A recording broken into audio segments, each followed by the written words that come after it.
Hi everyone, তো আজকে আরেকটা সানডেতে আমরা একটা ইম্পর্টেন্ট সেশন জিলেটের জন্য নিয়ে এসেছি। তো ইতিমধ্যেই আগের সেশনটা অনেক ভালো তোমরা রেসপন্স করেছো, মোর দ্যান 700+ তোমরা ভিউজ এনেছো, অনেক লাইক এসছে। এবং ওই সেশনটাতে আমরা দেবজ্যোতি অধিকারীকে দেখেছিলাম, যার র্যাঙ্ক 2023-এ 41 ছিল, যে কিনা এখন যাদবপুরে বর্তমানে আমাদের ইলেকট্রিক্যাল ইঞ্জিনিয়ারিং পড়ছে।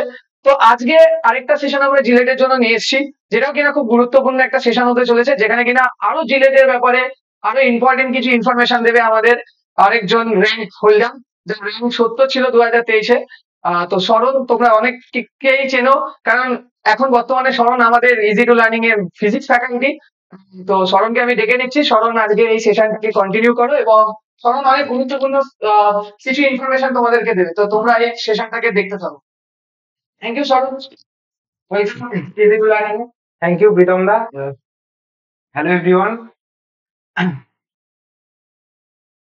দেখো, আমি জিলেটের বিষয়ে যেটা বলতে চাই সেটা হচ্ছে জিলেট একটা কম্পিটিটিভ এক্সাম। এবার যে কোনো কম্পিটিটিভ এক্সাম ক্র্যাক করতে গেলে আমাদেরকে নর্মাল যেইভাবে পড়াশোনা করি তার থেকে একটু ডিফারেন্ট ওয়েতে পড়াশোনা করতে হবে। তো তার জন্য আমি 10টা স্টেপ বা 10 স্টেপস টু ক্র্যাক জিলেট একটা প্রেজেন্টেশন বানিয়েছি। তো তোমরা দেখতে থাকো এক এক করে, আমরা নেক্সট স্লাইডে যাচ্ছি। ওকে। প্রথমে আমাদেরকে কোনো কিছু করতে গেলে একটা প্ল্যান ক্রিয়েট করতে হয়। তো জিলেটের জন্য আমাদেরকে একটা প্রথমে প্ল্যান করতে হবে। এবার সবার পড়ার প্যাটার্ন আলাদা, কেউ রাতে পড়তে ভালোবাসে, কেউ দিনে পড়তে ভালোবাসে, কেউ কলেজেই পড়াশোনা করে। তো সবার ইন্ডিভিজুয়াল প্ল্যান আলাদা হবে।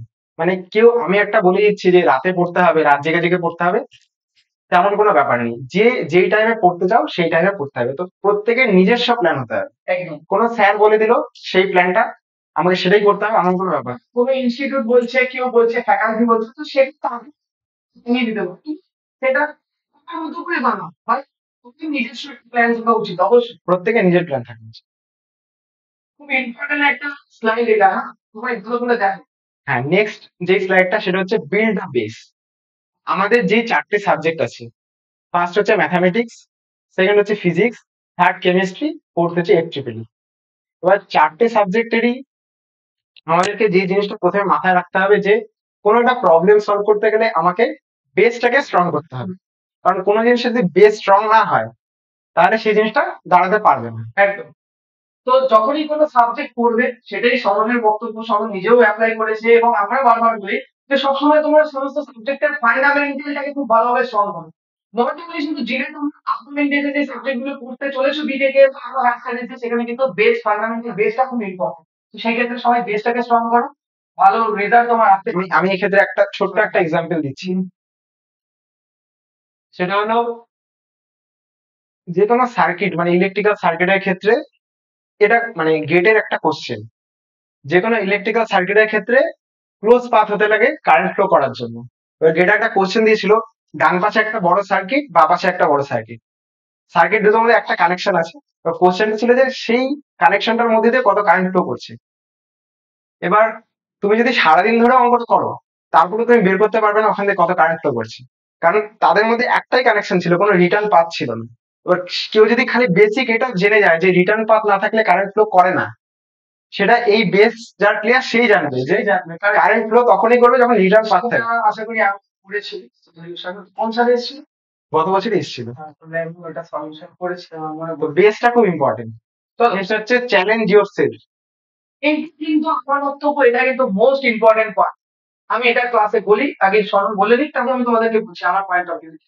হ্যাঁ, এটা নিয়ে আমার পয়েন্ট অফ ভিউ হচ্ছে এটাই যে আমরা যখন কোনো একটা কিছু করি, আমাদের সবারই একটা লিমিটেশন আছে, আমাদের সবার নিজস্ব একটা আইকিউ আছে। এবার আমরা ভাবি যে ফিজিক্স হয়তো আমার জন্য না, ম্যাথামেটিক্স আমার জন্য না, কেমিস্ট্রি আমার জন্য না, আমি এই দুটো সাবজেক্ট পড়বো, বাকিটা পড়বো না, এরকম করলে হবে না।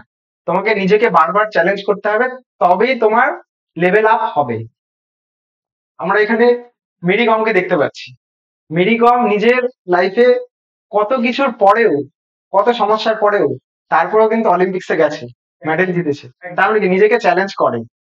তোমাদেরকেও বলবো যে নিজেকে চ্যালেঞ্জ। তো এখান থেকে আমার একটা বক্তব্য কি, পরে যখন একটা ইনস্টিটিউটে পড়ছে, মক টেস্ট দিচ্ছে, ঠিক আছে, সেখানে কিন্তু অনেকে এটা হয় যে আমি ওর থেকে কম পাচ্ছি, এ বাহ, আমি পাচ্ছি না, এরকম ভাবে ডিমোটিভেট করে, তো এক্সামটাই হলে আমার নয়, এই বলে পিছিয়ে আসে। এটার কারণ হচ্ছে তুমি আদার্স ক্যান্ডিডেটের সাথে কম্পেয়ার না করে নিজের সাথে নিজেকে কম্পেয়ার করো, তাতে কিন্তু তুমি এই ডিমোটিভেট হবে না, বরঞ্চ তুমি মোটিভেটই হবে। কারণ তুমি যদি ডেলি বেসিসে তোমার নিজের নিজেকে ওয়ার্কআউট করো, নিজেকে বলো আজকে আমি এখানে দাঁড়িয়েছি, কালকে আমি এক স্টেপ আগে যাবো, আজকে আমার এই প্রবলেম, কালকে আমি এটা সলভ করবো। তো তুমি তোমার নিজেকে চ্যালেঞ্জ করো বারবার করে এবং মুখ দাও। অন্য আদার্স এর সাথে তুমি যখনই চ্যালেঞ্জ করবে, সাইকোলজিক্যাল ফ্যাক্ট কিন্তু তোমাকে ডিমোটিভেশনের দিকে নিয়ে যাবে। তো নিজের সাথে নিজেকে চ্যালেঞ্জ করো, দেখবে তুমি অনেক অনেক বেশি গ্রোথ করতে পারছো, ঠিক আছে? এটাই হলো চ্যালেঞ্জ করো নিজের সাথে নিজেকে, অন্যদের শেখানো না। সেখানে তোমার মধ্যে criticism এইগুলো ক্রিয়েট হওয়া স্টার্ট হবে, যেটা কিনা তোমাকে এক্সামের পয়েন্ট অফ ভিউ বা ফোকাস থেকে কিন্তু দূরে সরিয়ে নিয়ে যাবে। তো অবশ্যই কিন্তু নিজের উপরে নিজেকে challenge লাস্ট করতে একটা হবে। কথা বলছে এই বিষয়, সেটা হচ্ছে যে প্রিপারেশনের দিনে আমাদের এরকম অনেক দিনই মনে হবে পড়ার পরেও যে কেউ একজন এসে ধরো তোমাকে বলে দিল হবে না, তারপরে 6-7 দিন ধরে এটাই মাথায় থাকবে যে হবেই না। এই জিনিসটা যাতে না হয়। একদম। তুমি ওটা নিয়ে জানো না। এটা কিন্তু খুব গুরুত্বপূর্ণ পয়েন্ট, এখানে বিরাট কোহলিকে তোমরা দেখতে পাচ্ছ। হ্যাঁ, এইটার বলার আগে সব থেকে বড় জিনিস সেটা হচ্ছে যে দুটো জিনিস হয়, একটা হচ্ছে মোটিভেশন, একটা হচ্ছে ডিসিপ্লিন।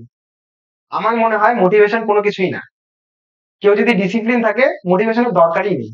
সেটা হচ্ছে বিরাট কোহলি। সে জানে তাকে কতক্ষণ প্র্যাকটিস করতে হবে।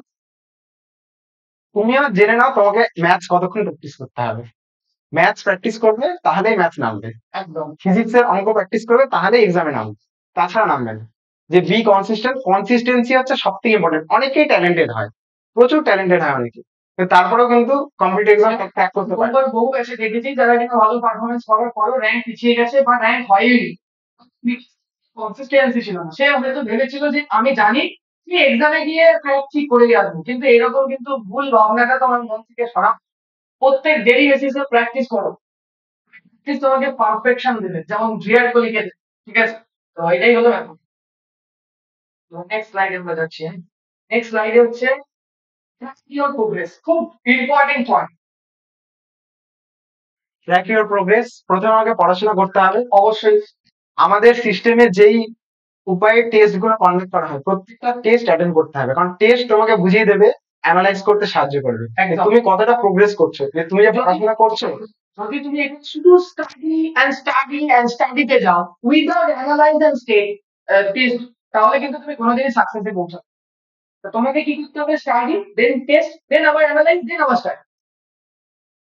আর এই বিষয়ে আমার যেটা বক্তব্য, যে অনেকে টেস্ট দেয়, অ্যানালাইজ করে না। টেস্ট দিয়ে ও ভাবে যে আমার দ্বারা হচ্ছে না, আমি আবার ফিল্ড স্টাডিতে যাই, মানে আমার তাহলে কোনো গ্যাপ আছে, অ্যানালাইজটা না করেই ও চলে যায়, তাতে কি সমস্যা হতে পারে? তোমার কি মনে হয়? অ্যানালাইজ করলে তুমি জানতে পারবে কোন প্রবলেম গুলো তোমার মানে করতে অসুবিধা হচ্ছে, তো সেই জায়গাটুকু তুমি তখন করতে পারবে বা টিচার্স এর সাথে ডিসকাস করবে যে আমার এই এই যে পার্টিকুলার জিনিসটা এটা আমার অসুবিধা হচ্ছে। মানে এই অ্যানালাইজ পার্টটাও খুব ইম্পর্টেন্ট, মানে কেউ মিস করতে পারে না। তাহলে এই যে একটা ওয়ার্কফ্লো দেখিয়েছে আমাদের সরল, সেটা কিন্তু তোমরা সব সময় মনে রাখবে যে টেস্টের পরে অ্যানালাইজ করতে হবে। মানে তুমি একদিন পড়লে, যেই টপিকটার উপর পড়লে সেই টপিকটার উপরে টেস্ট টেস্ট দেওয়ার পরে তাকে অ্যানালাইজ করো, দেন আবার তুমি একটা নতুন চ্যাপ্টারে যাও। এটাই হচ্ছে প্রথম ওয়ে শোনো কম্পিটিটিভ এক্সামের জন্য। যাবো দেখো। হ্যাঁ, নেক্সট। ওকে, নেক্সট। টেস্ট দেওয়ার পরে আমাদের যে জিনিসটা সেটা হচ্ছে যদি নাম্বার কম আসে তাহলে কনফিডেন্স কমে যায়। একদম। যদি নাম্বার বেশিও আসে তখন আমাদের মাথায় এটা ঘোরে যে এখানে যে মক টেস্টের কোশ্চেন, জিলেটের কোশ্চেন এর থেকে অনেক টাফ হবে। এখানে তো আমি 40, 45, 50 পেয়ে যাচ্ছি, কিন্তু জিলেটে আমি পাবো না। কিন্তু আমি তোমাদের বলবো কনফিডেন্স রাখো, কারণ এখানে যেটা মক টেস্টের কোশ্চেন সেটা জিলেটের কোশ্চেনের থেকেও হার্ড। কারণ আমি দিয়েছি আমার মক টেস্টে 25-এর কাছাকাছি উঠে, একদম। সেখান থেকে আমার জিলেটে 35-এর কাছাকাছি উঠেছে।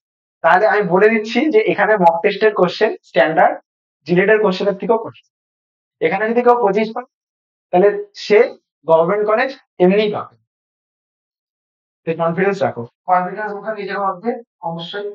এটা হচ্ছে খুব গুরুত্বপূর্ণ জিনিস, যেটা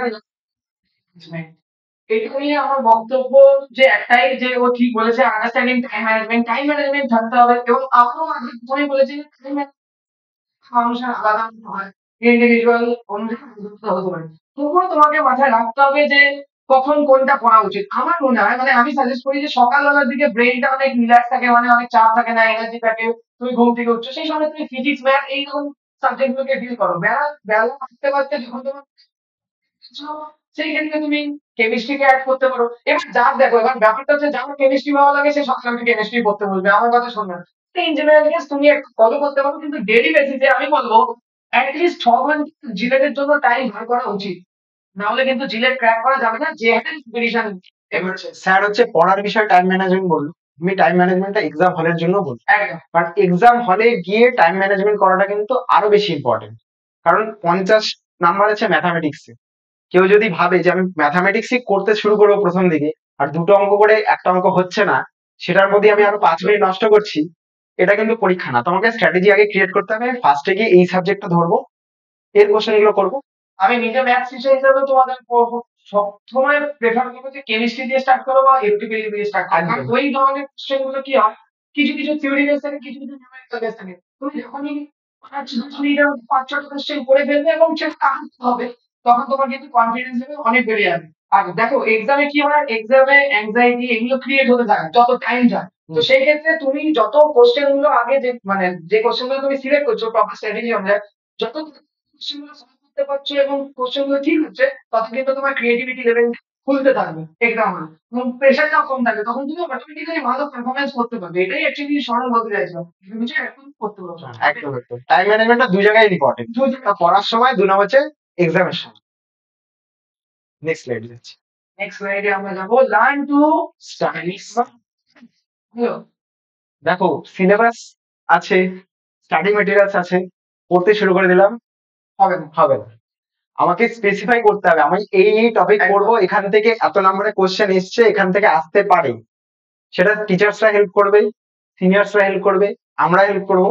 তো সেই হিসাবে তোমাকে স্পেসিফাই করতে হবে আমি এতটুকুই পড়বো, আমি এর থেকে বেশি পড়বো না। আচ্ছা, এখানে এম এর এগুলো তাহলে কি কাজ করছে? মেজারেবল, তোমাকে মেজার করতে হবে তুমি কতটা পড়ছো। করবে। আচ্ছা। যে জিনিসটা অ্যাচিভেবল, অ্যাচিভেবলটা সব থেকে ইম্পর্টেন্ট। আমরা প্রত্যেকে রুটিন বানাই, সেই রুটিনটা এত বাজে রুটিন হয়, আমাদের রুটিনে 16 ঘন্টার পড়াশোনা থাকে, আচ্ছা। প্রত্যেকটা সাবজেক্ট 2 ঘন্টা 3 ঘন্টা করে পড়ে, কেউ সেই রুটিন ফলো করতে পারে না। তো রুটিনটা এমন হবে যেটা অ্যাচিভেবল। হ্যাঁ। তোমার রুটিন 5 ঘন্টা অল্প পড়ো কিন্তু সলিড পড়ো। একদম। অ্যাচিভেবল রুটিন কেউ বানায় না, আমরা সবাই এমন একটা রুটিন মানে যেটা কোনোদিন অ্যাচিভই করা যাবে না। আর 2 সপ্তাহ পরে রুটিনটা দেখি, আবার পরের দিন আবার একটা রুটিন বানাই। রিয়েলিস্টিক ব্যাপারটা এই যে অ্যাচিভেবল, সেটাই অ্যাচিভেবল যেটা রিয়েলিস্টিক। টাইমলি টাইমলি করতে হবে। আমি জমিয়ে নি যে যেমন সরঞ্জাম পড়ানোর পরে একটা করে ডিপিপি আপলোড করে, আমি বলি টেনিসার করে। তো এটা এই হচ্ছে নেক্সট উইকে আমি ক্লাসে বের করে আসবো। সে তুমি জমিয়ে রেখে তারপরে একবারে আমি করলাম, করাটা কিন্তু প্রপার ওয়ে নয় জিলেট কম্পিটিটিভ এক্সামের জন্য। নেক্সট নেক্সট স্লাইডে যাচ্ছি। নেক্সট স্লাইডে আমরা যাবো যে balance college and JELET preparation. Student থাকে অনেক বেশি কিন্তু চাপের মধ্যে থাকে যে আমরা কি করে দুটো জিনিসকে ব্যালেন্স করবো, এটা নিয়ে সরল কি বলবো? এটা নিয়ে আমি ডেভিড স্যারের একটাই কথাই বলছি। দেখো আমার নিজের ডিপ্লোমাতে 9 পয়েন্টার ছিল, মানে 9 সিজিপিএ ছিল, বা 9-এর উপরেও ছিল কোনো কোনো সেমিস্টারে, তাতে কোনো লাভ নেই। জিলেটে অ্যাপিয়ার হওয়ার জন্য তোমার যতখানি নাম্বার দরকার সেইটুকু নাম্বার ওঠাও, তাহলেই হবে। তার মানে এটা যে এখানে সিমিলার দেখিয়েছি, সিমিলার অ্যাকচুয়ালি না, বাট আমি দেখিয়েছি এটা অ্যাকচুয়ালি এই পাশে ঝুঁকে আছে। তোমাকে জিলেট যদি তোমার প্রিফারেন্স হয়, তুমি সেমিস্টারে জাস্ট এই জন্য বসছো যাতে তুমি সেমিস্টারটা পাস করো আর জিলেটে দেওয়ার জন্য এলিজেবল হও। তো কেউ যদি এই মানে এই এক্সকিউজ দিতে থাকে যে আমার কলেজের পড়ার জন্য আমার জিলেট হয়নি, তার কোনো এক্সকিউজ কেউ মানবে না। টেস্ট খুব গুরুত্বপূর্ণ এবং চলছে। তো যারা যারা আমাদের কিছু জয়েন করতে চাও জয়েন করতে পারো। আর আমাদের মক টেস্ট, যারা অফলাইন মক টেস্ট দিতে চাও সেটা নেক্সট ডে আছে। তোমরা একটা গুগল ফর্ম দিয়ে দেবো, ঠিক আছে, ডেসক্রিপশনে, সেখান থেকে তোমরা সেই লিঙ্ক থেকে গিয়ে অবশ্যই ফিল আপ করবে। এবং অবশ্যই যারা কিনা আমাদের ইনস্টিটিউটের স্টুডেন্ট তাদের জন্য ফ্রি, এবং যারা বাইরের স্টুডেন্ট 100 রুপিস দিতে হবে। এবং মক টেস্টটা লিখে দিন, পেন পেন পেন কারেক্ট। হ্যাঁ, মক টেস্টের টাইম হচ্ছে